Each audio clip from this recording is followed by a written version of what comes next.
get to the Cash App method. Alright, so what you're gonna need for this Cash App method, right? You're gonna need 2 phones. Alright, man, so for this Cash App method, right, you're gonna need 2 phones, right? You can do it with 1 phone, but it makes it way harder, you know what I mean? So, for this method, if you can, you wanna have 2 phones. Alright, so with the second phone, right?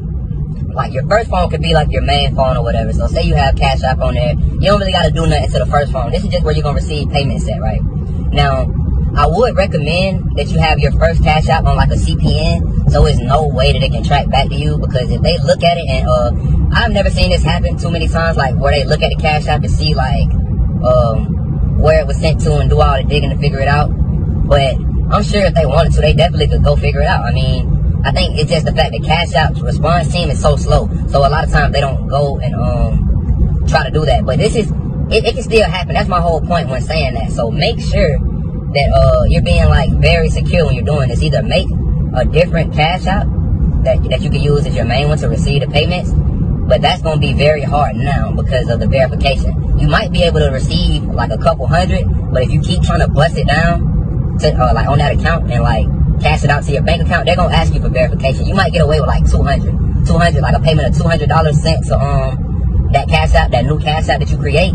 But it's gonna be very hard, man, especially now with verification, and that's all you'll get from that one. You know what I mean? You want to definitely get more than that. This method has potential to gain 1K a day if you do it right. And plus, you will have to wait once making a new one, because you do have to have some type of history for the method to work. You know what I'm saying? When it comes to receiving the payment.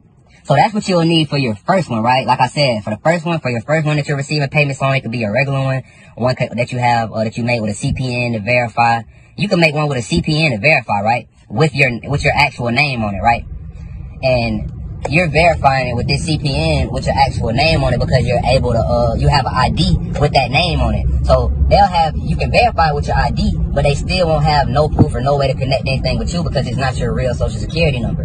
You know what I mean? So that's a way to get around it and be able to verify a Cash App easy. But like I said, that's the long way. That's going to take a little bit longer, you know what I'm saying? Because you have to wait on it to age a little bit and all this type of stuff. The easiest way to go about it would be just to use your regular one, or like I said, use one with the CPN and wait like 2 weeks. Or you could buy one, because that's what you're going to have to do anyway throughout this method. You're going to have to buy one, so it would just make it where you would have to buy 2. But you don't have to buy 2. Like I said, you can use your regular one. It's just not as safe. So you're definitely going to have to buy one when it comes to phone 2. So then with phone 1, you're good. But with phone 2, that's when you're going to have to actually buy a Cash App account with transactions, because this is going to be the one that you connect the pulls to. So with this one, you're going to, I have sites if you need to know where to get those. Like I said, there are plenty of resources, but you have to be very careful. I mean, very careful when looking at these different resources. Because 9 times out of 10, they will be a scam. That's why you need like a trusted resource. If you don't have a trusted resource or a trusted person that you can get those from, if you need those, I do have those. I do also have the resource if you want to go straight to the resource.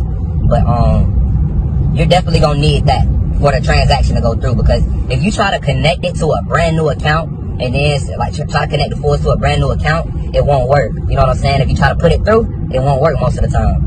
It has to have a little bit of history on it in order for it to work. So, okay, now, you have that one. And once you bought that one, like I said, if you need to know where to get those, hit me up. Once you have that account linked up to phone 2, wait, I skipped this stuff. With phone 2, when you're downloading Cash App, right? This is before you even have the Cash App account, the link to it or anything like that with the transactions on it. What you're going to need to do is, you're going to need to download Cash App with your VPN on. So say you already have Cash App on phone 2, right? You're going to delete it and re-download it with a VPN on. Now, socks will make this method almost 100% unbreakable. You know what I'm saying? Socks will make this method almost go through all the time. But Cash App isn't as strict as like when carding online or like doing different bank stuff. So you don't always need socks and like RDP and all that with Cash App. You should be able to get off with a VPN, but it'll be harder sometimes. You know what I'm saying? It'll definitely be harder. So what you need to do is get your VPN, go ahead and download it. Now, turn on your socks or whatever. If you're going to use socks, turn on your socks before you actually go in and start the method on there. You know what I mean? So, okay, boom, you'll turn on your socks. You got your VPN on, you connect everything. So you go to your second Cash App account. And now this is where you connect you connect the pulls that you have to the Cashapp log that you have. So now you have this Cashapp log with transactions to it, and then you connect the pulls to it to where you can pull the money out. Now also, when you're getting pulls for this, it does have to be a debit card. It can't be a credit card. You can't connect credit cards to Cashapp. Just a word of advice, because I know a lot of people wouldn't know, and they will get on the sites or whatever, or go try to buy a credit card for somebody. A credit card is not going to work on this. You have to get a debit card. Look up some of the best debit cards with the highest limits, and try to get that debit card, because those debit cards with the highest limits, those will be the ones that is easier to scam, just because of the simple fact that it's so much money on there most of the time that you already know. Most of the time, it's so much money on there, the little amounts they'll just push through. It's the bigger amounts then that they start to look at as fraud, or is it fraud, whatever. So definitely get like the best debit cards, you know what I mean? So now once you connect that debit card, now you're ready to work. Like I said, now you have, it would definitely be best if you did, well, I wouldn't say best. It would be best for it to go through, but not best for security reasons if you use your actual Cashapp. Because now it looks like it's going from a Cashapp with transactions to another Cashapp with transactions. You might have a little bit of trouble if your first phone, if you have a Cashapp but you don't use the one that is connected with you. If you use like a CPN or something, you may have a little bit of trouble just because it doesn't have a lot of history on it. But that's not always the case. Like a lot of times it will still push through. It's just almost guaranteed when you have another one, when you have it sent it from one with history to another one with history. So okay, boom. Once you do that, you want to add whatever the amount of cash is that you want to take out of this account. Now, you want to be very careful because you don't want to go too far. I would definitely say nothing over 500. You know what I'm saying? So once you do that, I wouldn't say get nothing over 500. And once you make sure you add that cash, but this is where the trick comes in. You're not gonna send it after you add the cash to the phone one. From phone two, from the phone one, you're not gonna send it once you add that cash. What you're gonna do is request it from phone one to phone two, which is phone two is the one that what you have the pulls on, and you also have the Cashapp account with transaction history. So you're gonna request it from that one. And once you request it from that one, I'm telling you, 9 times out of 10, once you request it, it'll go through. That's the trick, requesting it. You know what I mean? So I don't want to make this video too long, man. I think I pretty much covered everything.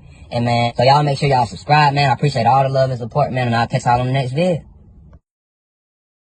Yo, man, what's up, YouTube? You already know who it is. It's your boy Bandman Swipe back with another video. And man, as y'all see, it's a new YouTube, it's a new page, new shit going on. YouTube been tripping, as always, you know what I'm saying? It's all good. That's why I had this backup page, you know what I'm saying? So we already got a couple subscribers over here. And you know what I'm saying? We just gonna keep going, you know? It ain't nothing. This ain't nothing new to us. We already know how it go, you feel me? So, you know what I'm saying? This ain't gonna stop the sauce, man. You know, I'm coming back and forth. I was gonna stop after this, but y'all kept hitting me up. Don't stop. Like y'all be needing the sauce, everybody.